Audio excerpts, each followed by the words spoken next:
Well, we're back again. A little later than we wanted to be. Stuff came up. Everything didn't go to plan as usual. But we're going to cover how all of our rifle seasons went for the 2023 Pennsylvania rifle season. I'd say it all went pretty good. Yeah. Better than we expected from what we were seeing in archery season and early on in the year for Jake and I. Not just earlier on in the year, every past year. Yeah. Everyone in my group shot a pretty nice buck for rifle season. Yeah. Well, you were going into it with pretty high hopes, so you usually do. Yeah. Jake and I were kind of... We just go. We were kind of iffy on it because all archery season, we didn't see one single legal buck. Or anything worth shooting. Yeah. I mean, there was legal bucks, but none of them were shooters by any means. They were all ones that you let go walk past it. They were all little scrub basket rack 8 points or whatever. Because we go in rifle season with 7 to 10 guys with 2 to 5 pushers. We go into it with 2 guys and 0 pushers. No deer drives for us. And no hope. We get No hope. We get a lot of deer moving. We got to rely on neighbors to fucking move deer for us. Or luck. Yeah. Neighbors or luck. That's how it was in Virginia for me. But it was also rut. Their rut down in Virginia lines up with their rifle season. Well, yeah, you figure it's warmer down there, so deers aren't going to be moving as good. Yeah. Till letter rifle. Yeah, I mean, overall for Jake and I mean, it went better than I honestly expected it to. The last day was the best day out of the whole thing. Yeah, for you. First day. For everything in total. It was the first successful hunt. Yeah, the first day was the best for me. I mean, every time I went out, I saw deer. The first day, I ended up shooting a small doe. She looked bigger when she was running across the field, and I shot at her. Until I got down to it and realized it wasn't very big, but that's the most tender back straps I've ever had. Yeah, I got her, and actually she came out with a small buck, and my little brother shot it. And the doe just stood there, so I shot her, and we had 2 deer in a matter of 30 seconds. And earlier that morning, I saw a real nice 8 or 10 point. Was it that one? No, it wasn't that one. Yeah, I saw a real nice 8 or 10, but the bad part was he was skylined at about 450 yards and partially behind trees. So I would have sent it. I had 0 shots. If you would have had my 300 mag, you could have went out there. No, you hunt with an elephant gun. No, I wasn't shooting because he was skylined, and right behind him was a highway. Right behind him? I wasn't shooting towards the highway when he skylined with no backstop. Yeah. Me and Brady were in the fort one day, and Rufus sends us a picture with an elephant gun. Yeah. Hunting doe. Apparently he doesn't want to track his deer. Yeah. He just wants him to drop. Yeah.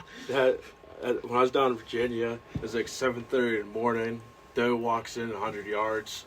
Shooter drops. Half hour later, I see what was the big 6 point my cousins were getting on camera. So I shoot it, and he ran, but real good blood trail, get up to him.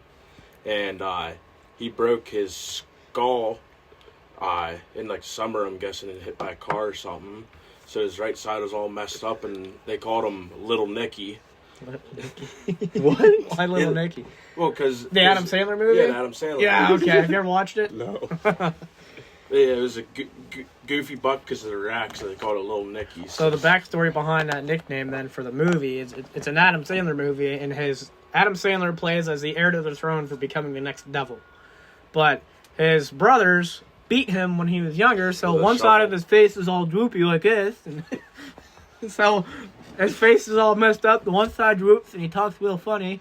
So that's where they got the nickname from. His skull was pretty messed up. Yeah, I mean, I shot. Guess what? I'm only using a 270, and she dropped where she was. Well, then I used a 308 and blew his heart up. Yeah, I Back pulled home. the heart of Jake's buck out in pieces. then I got home, And the lung. then I got home for Top of the lung. our first and only Sunday in rifle, and I was using the 45-70 and shot one at 260. And then my dad, he shot a real nice 10 on that Sunday, went to Ohio, shot a real nice 11 in Ohio. Yeah. Then I go to Ohio, and I don't see crap except for a doe. but you only get one tag out there for out of state, and it's either 6, Yeah. and I was looking for a buck. Yeah, I mean, like we said in the last one, archery season, we saw deer every time we were out. It was just the same group of does, and then Rifle season, they disappeared. not for me. Not for the first day. The first day of rifle season, I saw, I think, 18 deer that day. I did not go opening day. There's a backstory behind it, but alcohol was involved. Yeah, someone was a little hungover. If someone was not getting out of bed, Someone was a little too excited the night before for rifle season and couldn't go. If someone was not getting out of bed at 5:30 in the morning. No. But I mean, yeah, the first day I saw 17, 18 deer, and we were averaging like 2 to 3 a day in archery season. Yeah. So I saw a lot more than I honestly expected to. I wish I would have had a shot at that. I wouldn't buck. even say we were averaging 2 to 3 in archery. There's days we'd see nothing Yeah. except a raccoon chasing a squirrel. Yeah, that one sounded like a deer on Yeah. high alert running through the woods. Well, when we heard that, I immediately got up. And Yeah. So I got ready. I had one knocked. Jake and I both stood up and grabbed our bows, and we're looking, and I can't find anything. I can hear it. It's like 30 yards behind us. I can't see anything. There's a dead pine tree, and I'm like, maybe it's behind that. Nope. Out around a standing hemlock, here comes a frickin' raccoon. And then a Romping through the squirrel. woods. A squirrel in tow. Yeah, I know in archery I didn't see crap till the rut. We saw the most deer before the rut Yeah, in archery. Once the rut hit, it died. like immediately. Like it hit that October lull, and we didn't see anything. I know my spots are dog in early season, but as soon as rifle season comes, it's no problem for me to see 5 to 10 a day. Yeah. Well, I sit really. Yeah. Yeah, that first day I got that doe. My brother got a buck. My dad shot a half rack 4-point, which was a legal buck. Just to clarify, he had 4 on one side. His other side was broke off. I mean, the first day for our family was pretty good. Jake needs to elaborate on the first buck he saw. Oh yeah. So I went out twice in rifle because of my work schedule and everything. So the first time I went out, we were sitting there, and probably right about lunchtime. No, it was first thing in the morning. Was it? It was before 9 o'clock. Okay. The Well. frost was still on the ground yet. It hadn't even melted off. Oh yeah, because then we had to walk around. Yeah, it was about probably an hour after sunrise. So we're sitting there, and we were watching 3 doe, for an hour. Yeah. Hopefully, we were trying to get them to work their way to us. They were like 400 yards, and I'm watching the one, and she's looking over towards a piece of sidewoods, as we call it, where our tree stands are hanging at. Yeah. And her fawn is like to her left and behind her, like 30 yards. And then there was another fawn in a fence line somewhere. Yeah, and then I'm watching a doe, and then all of a sudden she snaps her head around to the right and is looking the other way of where the fawn's facing at. I'm like, well, there's something different over there that she's looking that way. So I start looking around. And while he's doing that, I had this doe in my sight because it was progressively getting closer to where it was probably about 5 yards from crossing the fence to where I said if it crossed it, I was taking a shot at it. And then that's when it snapped his head, and Brady was like, "Don't shoot the doe." I'm like, "What?"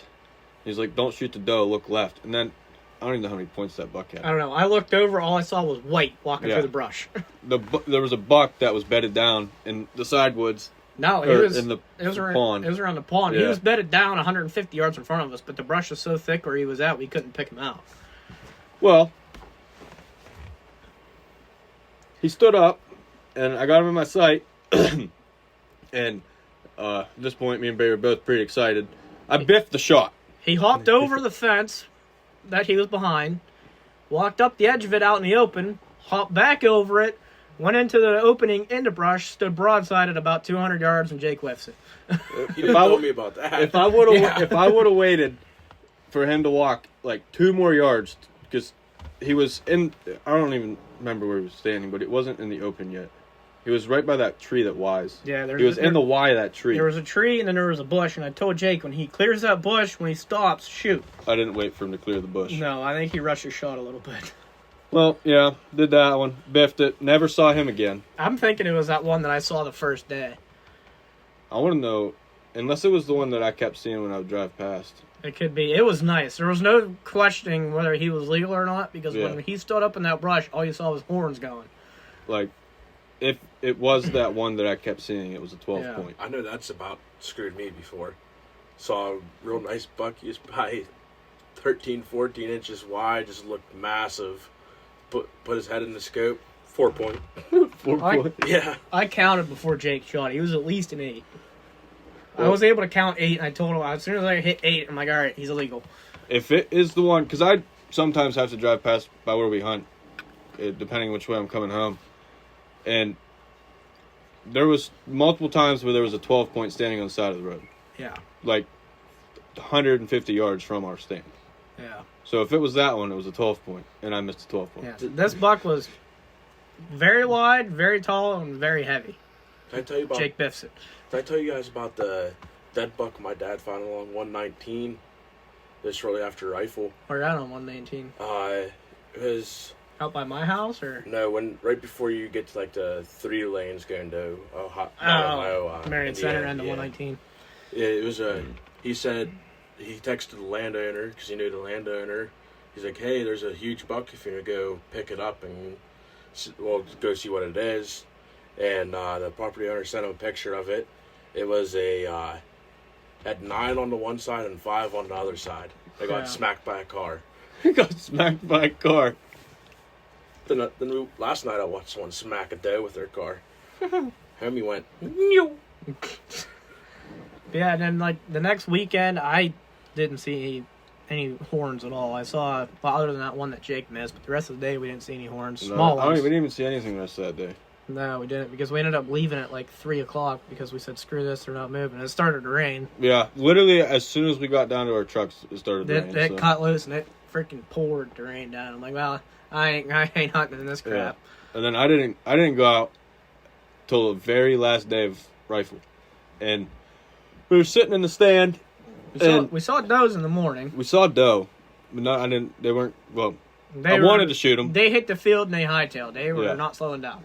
And it was 10 on the dot, and I was looking out to the right side, and Brady was looking straight ahead, and then I don't know what possessed him to do it, but he looked left, and there was a 10 point standing 60 yards away from us.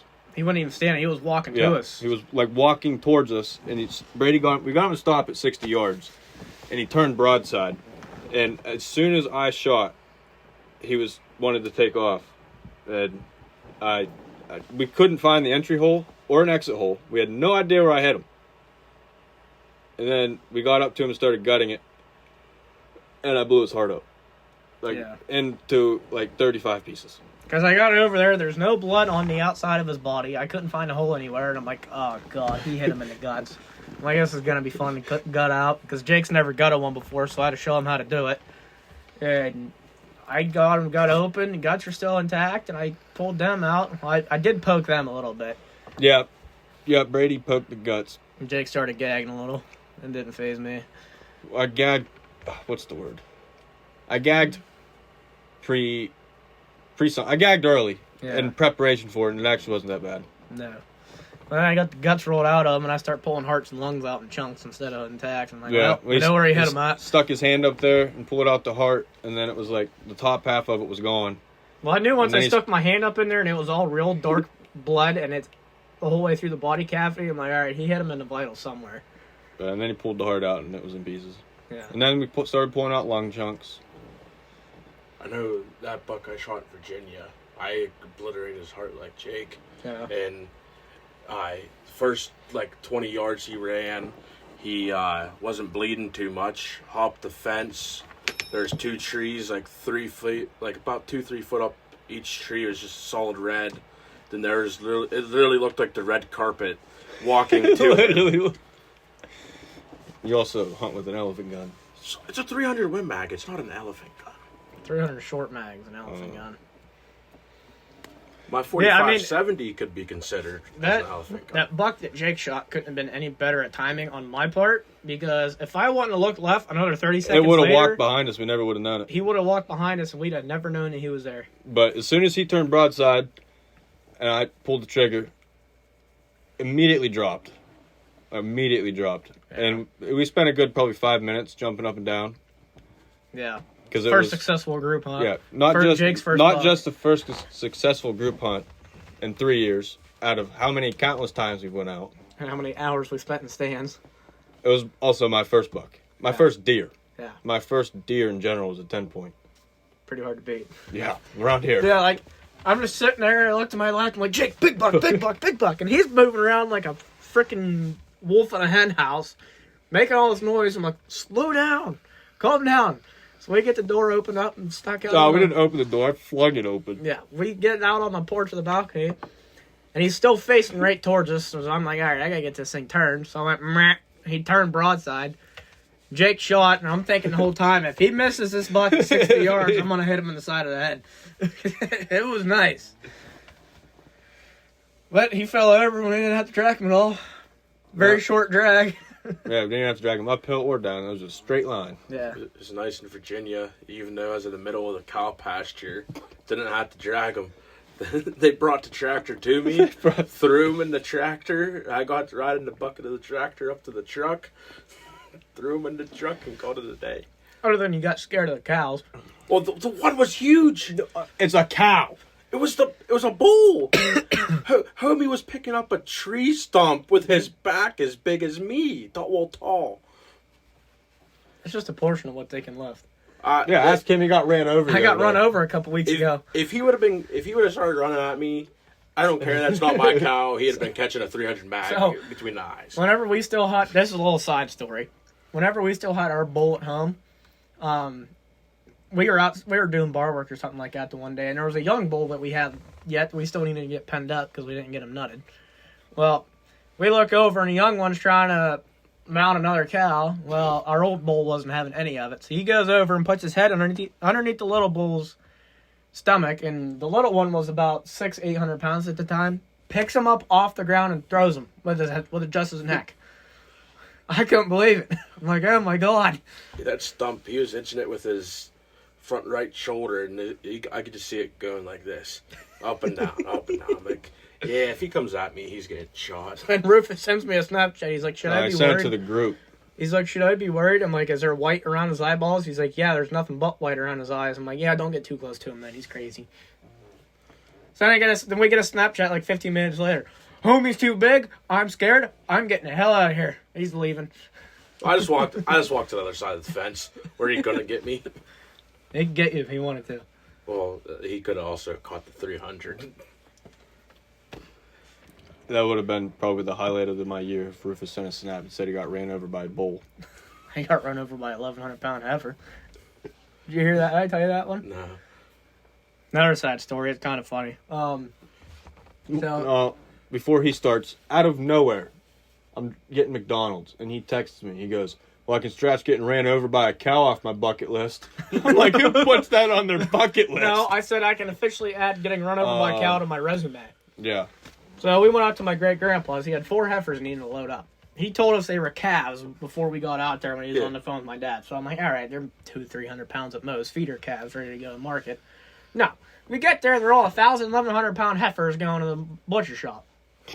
So 3 of them go on the trailer, no problem. Well, this stupid son of a gun slipped through the barn while we were trying to load them out the door, so we had to go out into the pasture field and get her corralled back down to the entrance of the barn where she could go in and we could get her on the trailer.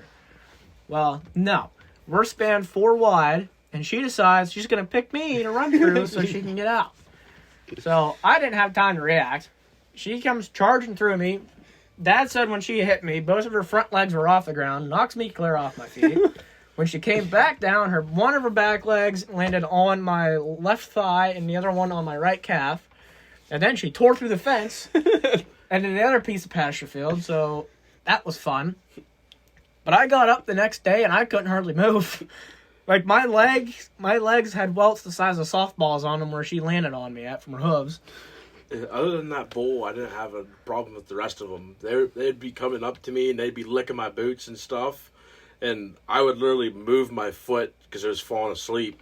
And they'd go running to the other side of the field. Yeah, I mean... Then when I'd come in and out of stands, I'd have a gathering of about 30 cows following me through the field. Did any of us go out for late season? I went out once. I went out twice. I missed one.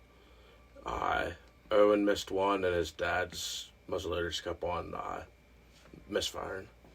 I went out the second week of the late season that Saturday. There was a big group of us that went. I don't have a flintlock, so I just took my bow because you could use your bow as well, which I didn't really plan on sitting that day because we had 5 or 6 posters, and then we had, I think 7 or 8 drivers. I mean, I was one of the drivers.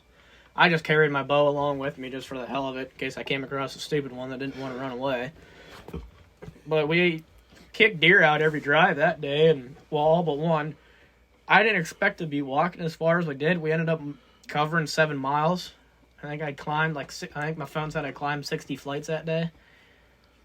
We saw it. We saw deer that day. We put out deer every drive, but one. Several people got to shoot, but no dice. And that was the only day I made it out for late season because every other Saturday I had to work. I found out 3 days before I went that I had a flintlock. My uncle's had it since my dad bought it for me, and he's like, "Oh yeah, I'll get your muzzleloader back for you." It's like, I have one. Yeah, I'm thinking about getting one for next year. They're a lot of fun. My next gun purchase is a 30-30 saddle gun. Oh, I had fun that day. But if I get the saddle gun, I have to buy a horse. Yeah, Jake wants to be Cowboy Jim for some reason. I want to build Dude, you can't have a saddle gun and not have a horse to have a saddle to put the saddle gun in. I want to build a 300 mag AR. I do want to build an AR. So I want to get it. Although my first AR build is going to be for coyote. That's what I want to build. I want to build 5.56 so I can shoot coyotes with I know. I bought a 5.56. I'm just going to turn that one into a predator gun, and then my 300 mags is going to be mostly look at since we can't use semis in PA. But when I go out of state, most other states will let you use semis. So yeah. Well, Ohio finally changed their hunting laws for guns. Yeah. Well, I know the area I was in, you still have to use straight wall. Yeah. But other than that, you can use semi, lever action, bolt. Yeah, we definitely need to get coyote ARs built because we got a Fort Ball. We can shoot them at about 350, 400 yards if we wanted to. Not if we want to. It's when we are out. There's like 24 of them out there. Yeah, there's a couple packs running around. I think that's why the deer numbers are dwindling out there. Oh, yeah. The deer numbers are terrible. If you look at the deer numbers, it literally the last 3 years. Just in that area. And if you start getting, start getting rid of the predators, turkeys will start to come. There's no turkey. Because there's been one flock of about 20, 25 birds there for the last 4 or 5 years. So I know my grandpa's property right beside my house, it never really had turkeys on it. And then me and my dad started trapping it a lot, got rid of some of the fox, coyote, and we caught 3 or 4, maybe even 5 bobcats off of it, and now there's turkeys every spring there. Yeah. That is, next episode we'll go into more detail about what we have planned for the area out there, if we're able to do it. But one thing I've noticed... Because by next hunting season, there is stuff we need to do out there. Yeah. One thing I look at, too, when I'm trying to figure out how many coyotes are in the area is rabbits. Because... There's none out there. We used to see rabbits out there at Fort Bob all the time, and now you don't see any. And I think I know for a fact the coyotes have put a number on them. Yeah, I know my grandpa's property. Like, I never really see them, but before I wouldn't even see any tracks in the snow. But this year hunting, when there was the snow and like second season stuff, I was seeing tracks all over the place. Yeah. Now, even in the snow, you don't see any sign of rabbits or rabbits at Fort Bob. Yeah, I mean, I think another reason, too, behind the dwindling deer numbers is we got too many does out there. Yeah, well, think about almost 4 years ago when we graduated, we had that fire out there. And we went spotting. Yeah, we saw... We saw easily 30. Yeah. Well, and there were several shooter bucks out that night, too. I know even when we went a year or two, Brady, I know we saw a crap ton of does out there and maybe one little buck. 2 years ago is probably the first time we actually went coyote hunting out there. There's a lot. Oh, yeah. There is a lot out there. I know, we used to see them. Occasionally you get a dumb one walking through the daylight in rifle season. We'd be able to plug them, but... That really doesn't take care of them fast enough. No. No, the thing that you really gotta try to do, I've found in your coyote hunting is either get 6 or 7 of them in a night, or get lucky enough and find where the den of pups is at, and annihilate the pups too. If you can get rid of the pups, then you're going to really reduce your numbers there. Yeah, because if you can keep the young numbers down, Yeah. eventually the older ones will start to die off, and there really won't be any much left. Yeah. Yeah, I think that pretty well sums up our rifle season. I know in springtime we got some plans for food plots, which we're going to cover in the next plans next for more than podcast. just food plots. There's a lot of stuff we need to do out there. Yeah. We need to get more trail cams out there too. I need to buy a couple more. I'll be hunting the turkeys a lot in the spring. Yeah. Yeah. Three trail cams ain't cutting it. I want to get a cell cam. We need to get our tree stands down too. So yeah, we need to get those down and actually walk around out there, figure out where we want to put them. Yeah. Start figuring out places. Because that was a good spot at like the first week, but as it progressed, they changed their route and completely avoided us at all. Yeah, which that'll come spring, summertime when we get trail cams out. We can track their movement. Because I think we need to have them out all spring and summer. That way we can really gauge it. Well, we need to have them out from spring up till clear through archery. Yeah, keep them up all season. Keep track of what they're doing even when we're not there. So I know we try to find near bedding for early, but then once it starts to come to later in archery, we start to move stands out by the cornfields we can hunt around, and if there isn't cornfields, we move it where acorns and stuff are. Yeah. The cornfield that gave me something to us to say.